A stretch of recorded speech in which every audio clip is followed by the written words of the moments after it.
Here's a riddle for you. What's always running but has no legs? It can't be caught, but it can be wasted. You can't see it, but you can measure it. And you can spend it, but you can't buy it. Well, the answer is time. And this is the time of year where I sit down with a lot of agents and we revisit and we recalibrate the schedules that they have in place. And it's important for us overall to maximize the value of our time. There was a study done by the American Time Use Survey, which is a real thing, and the results were summarized by Sahil Bloom. And it took a look at where we spend our time over the course of our life. Now, time spent with family actually decreases after the age of 20.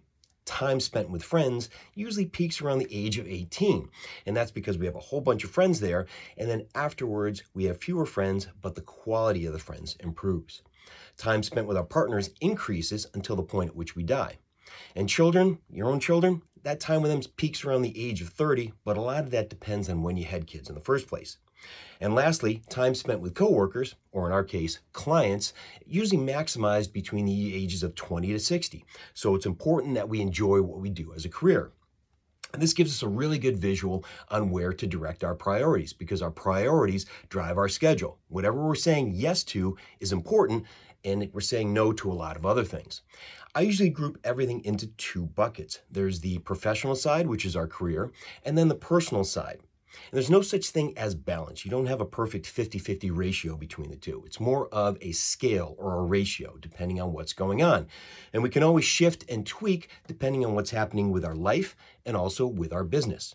For example, we have several seasoned agents in our office, and they have grandchildren. And I want to give a shout out at this point to Claire, who Missy brought by our office the other day. But what they do is they allocate a certain amount of time to the grandchildren, and then they have more time allocated to their business and maintaining and running that. You couple that with some of the younger agents we have in our office who still have kids in school, and they allocate more time to the activities that are with the kids while they're in school, and probably a little less time on their business. But when we put together our calendar, we establish blocks or boxes, whatever you want to call them.